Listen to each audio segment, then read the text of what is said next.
வணக்கம். திசைகளின் 10 மணி செய்திகள். டத்தோஸ்ரீ பழனிவேலின் நல்லுடலுக்கு துணை பிரதமர் அமர் ஜாஹித், மாய்கா தேசிய தலைவர் தான் ஸ்ரீ விக்னேஸ்வரன், தான் ஸ்ரீ டாக்டர் சுப்பிரமணியம் உட்பட பலர் இறுதி மரியாதை. மாய்கா முன்னாள் தேசிய தலைவர் தான் ஸ்ரீ ஜி பழனிவேலின் நல்லுடலுக்கு துணை பிரதமர் டத்தோஸ்ரீ அமர் ஜாஹித் ஹமிடி இன்று இறுதி மரியாதை செலுத்தினார். பங்சாரில் உள்ள பழனிவேலின் வீட்டிற்கு மாலையில் நேரில் வருகை புரிந்த பாரிசான் நேஷனலில் தலைவருமான அமர் ஜாஹித், மாய்கா தேசிய தலைவர் தான் ஸ்ரீ எஸ். ஏ. விக்னேஸ்வரன், மாய்கா முன்னாள் தேசிய தலைவர் தான் ஸ்ரீ டாக்டர் எஸ். சுப்பிரமணியம், அவரின் துணைவியார் புவான் ஸ்ரீ எஸ். உமாராணி உட்பட மாய்கா தலைவர்கள் மற்றும் இயக்க தலைவர்கள் பழனிவேலின் பிரேத பெட்டியில் மாலை அணிவித்தும் மலர் வளையம் சாற்றியும் இறுதி மரியாதையை செலுத்தினர். துணை பிரதமர் அமர் ஜாஹித் பழனிவேலின் இல்லத்தில் வைக்கப்பட்டுள்ள அனுதாப புத்தகத்திலும் கையெழுத்திட்டார். 76 வயதான முன்னாள் இயற்கை வளம் மற்றும் சுற்றுச்சூழல் அமைச்சரான பழனிவேல் நேற்று காலை 8 மணி அளவில் கோலாலம்பூர் பெரிய மருத்துவமனையில் தனது இறுதி மூச்சை விட்டார். தவிர மாய்கா உதவித் தலைவர் டத்தோ தி முருகையா, மற்றொரு உதவித் தலைவரான தான் ஸ்ரீ ராமசாமி, முன்னாள் உதவித் தலைவர் டத்தோ டி மோகன், தேசிய நிலநிதி கூட்டுறவு சங்கத்தின் நிர்வாக இயக்குநர் டத்தோ பி சகாதேவன், லோட்டஸ் குழுமத்தின் நிர்வாக இயக்குநர் டத்தோ ரேனா ராமலிங்கம், மாய்கா ஊடகப் பிரிவு பொறுப்பாளர் எல். சிவசுப்பிரமணியம் ஆகியோர் இறுதி மரியாதை செலுத்தியவர்களில் அடங்குவர். கணவரை இழந்து துயருற்றிருக்கும் டத்தின் ஸ்ரீ கனகம் பழனிவேலிற்கு துணை பிரதமர் அமர் ஜாஹித் ஹமிடி, தான் ஸ்ரீ விக்னேஸ்வரன் மற்றும் பிரமுகர்கள் ஆறுதல் கூறியதுடன் தங்களின் இரங்கலையும் தெரிவித்துக் கொண்டனர்.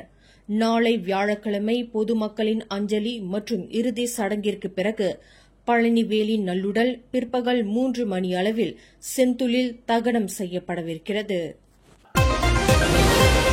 இஸ்ரேலுக்கும் ஈரானுக்கும் இடையில் மோதல்கள் உச்சகட்டத்தை அடைந்து வரும் வேளையில் ஈரானில் உள்ள மலேசியர்கள் வரும் ஜூன் 20ஆம் தேதி முதல் அந்த நாட்டிலிருந்து வெளியேற்றப்பட்டு இடமாற்றம் செய்யப்படுவர் என்று அரசாங்க பேச்சாளர் டத்தோ ஃபாமி ஃபசில் தெரிவித்துள்ளார்.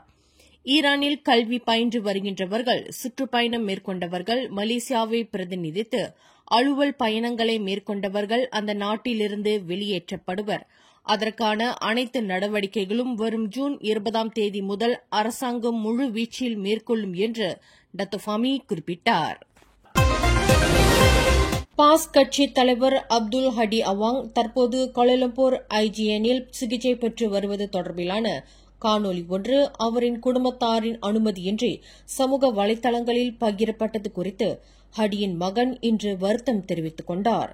சுகாதார அமைச்சர் டத்தோ ஸ்ரீ ஜுல்கிஃப்லி அமாட் வருகையின் போது இந்த காணொலி பதிவு செய்யப்பட்டுள்ளதாக ஹடியின் மகன் டாக்டர் முகமது கலீல் தெரிவித்தார்.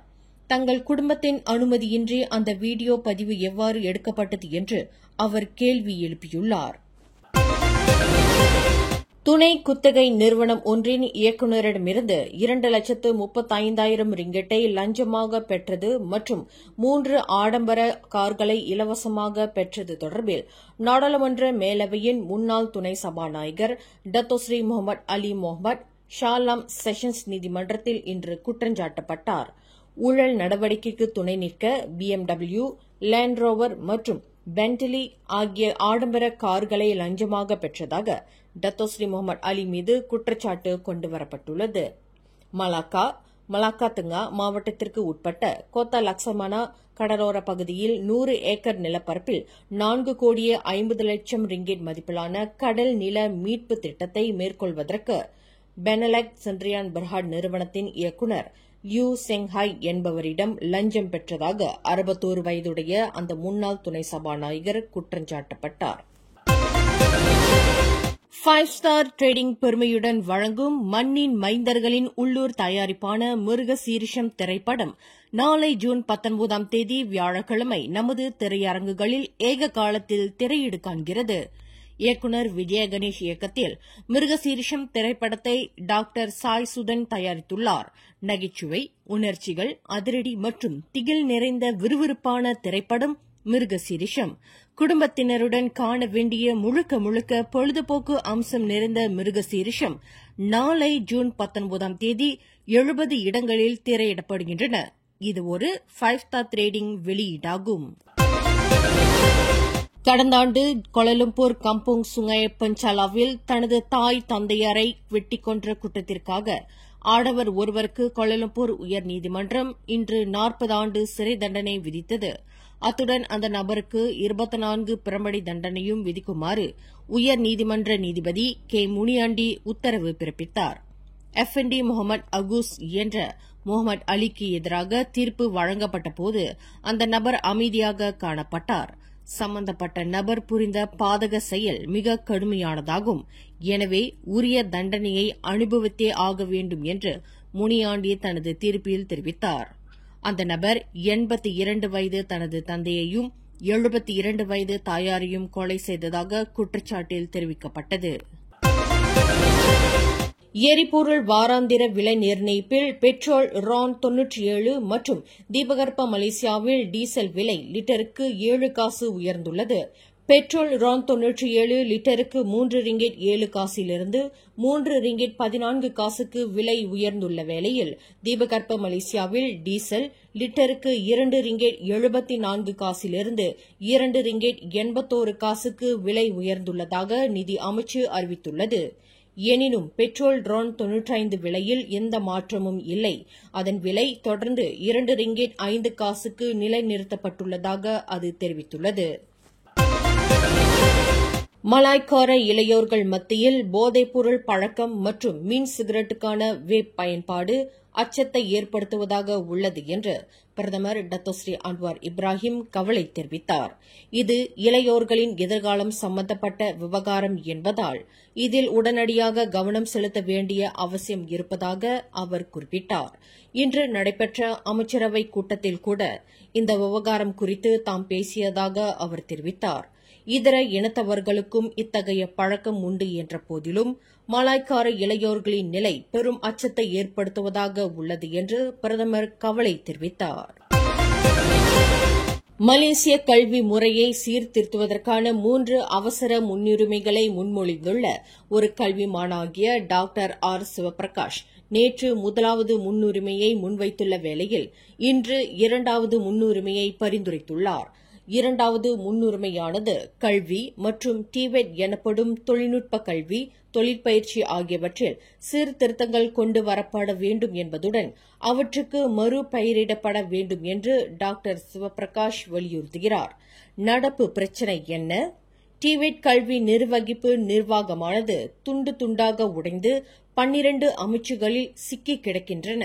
ஒரே தன்மையிலான பணியை மற்ற அமைச்சுகளும் செயல்படுத்துவதால் அவற்றுக்கு இடையில் நிர்வகிப்பு மோதல்கள் ஏற்படுகின்றன.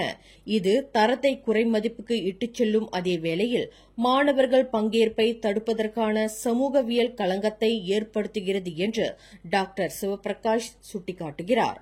இதற்கான சான்றுகளை ஆராய்வோமானால் மலேசிய உயர்கல்வி அமைச்சின் 2024ஆம் ஆண்டு அறிக்கையின்படி பல்வேறு நிறுவனங்களின் கீழ் 662 டிவெட் கல்விக் கழகங்கள் செயல்படுகின்றன. உலக வங்கியின் 2023ஆம் ஆண்டு அறிக்கையின்படி ஒருங்கிணைந்த சான்றிதழ் மற்றும் தொழில்துறை ஒத்துழைப்பை அது வலியுறுத்துகிறது. இந்நிலையில் சீர்திருத்தங்களுக்கு முன் வைக்கப்படும் பரிந்துரைகள் யாவை? ஒரே சீராக செயல்படுதல் மற்றும் தர உத்தரவாதத்தை உறுதி செய்வதற்கு ஒரு தேசிய டிவெட் வாரியத்தை நிறுவ வேண்டும். டிவெட் முதல் தேர்வு எனும் தேசிய பிரச்சார இயக்கம் தொடங்கப்பட வேண்டும். டிவெட் திட்டங்களில் WBL எனப்படும் வேலை சார்ந்த கற்றல் முறை மற்றும் முதலாளிகளின் ஆதரவை பெறுவதற்கான செயல் திட்டத்தை அமல்படுத்த வேண்டும் என்று டாக்டர் சிவபிரகாஷ் வலியுறுத்துகிறார். இதனால் எதிர்பார்க்கப்படும் தாக்கம் என்ன? பட்டதாரிகளின் வேலைவாய்ப்பை மேம்படுத்த முடியும். பயிற்சி மற்றும் தொழில்துறை தேவைகளுக்கு இடையே மேலும் நெருக்கமான ஒருங்கிணைப்பை ஏற்படுத்த முடியும் என்று 2வது முன்னுரிமையை டாக்டர் சிவபிரகாஷ் பரிந்துரைக்கிறார். துணிக்கடை ஒன்றில் வாங்கிய ஆடையை அணிந்து சரிபார்ப்பதற்கு ஒப்பனை அறைக்கு சென்ற மாது ஒருவருக்கு இடையூறு கொடுத்ததாக கூறப்படும் 2 நபர்களை போலீசார் தேடி வருகின்றனர். கடந்த ஞாயிற்றுக்கிழமை ஜோஹர் பாரு தமான் மவுண்ட் அஸ்தினில் உள்ள ஒரு துணிக்கடையில் நிகழ்ந்த இச்சம்பவம் தொடர்பில் அந்த 2 ஆடவர்கள் தேடப்பட்டு வருவதாக ஜோஹர் பாரு ஸ்லாத்தன் மாவட்ட போலீஸ் தலைவர் ACP ராவ் ஸ்லாமாட் தெரிவித்தார். 26 வயது பெண் அளித்த போலீஸ் புகாரை தொடர்ந்து இவ்விவகாரம் புலன் விசாரணை செய்யப்பட்டு வருவதாக அவர் குறிப்பிட்டார்.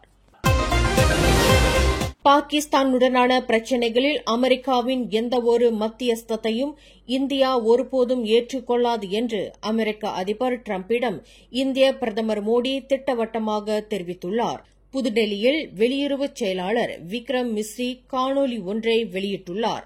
அதில் இந்திய பிரதமர் மோடியும் அமெரிக்க அதிபர் டிரம்பும் தொலைபேசியில் பேசியதை பகிர்ந்து கொண்டார்.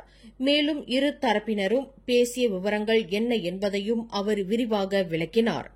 இந்தியா மற்றும் பாகிஸ்தான் இடையிலான மத்தியஸ்தம் குறித்து அமெரிக்காவால் எந்த மட்டத்திலும் பேச்சுவார்த்தை நடத்தப்படவில்லை என்பதை டிரம்பிடம் மோடி தெளிவாக கூறினார். மேலும் செய்திகளை தெரிந்து கொள்ள கீழே இருக்கும் பெல் பட்டனை அழுத்துங்கள். உங்கள் மகிழ்ச்சியை வெளிப்படுத்த லைக் மற்றும் ஷேர் செய்யுங்கள். தொடர்ந்து திசைகளோடு இணைந்திருக்க சப்ஸ்கிரைப் செய்யுங்கள்.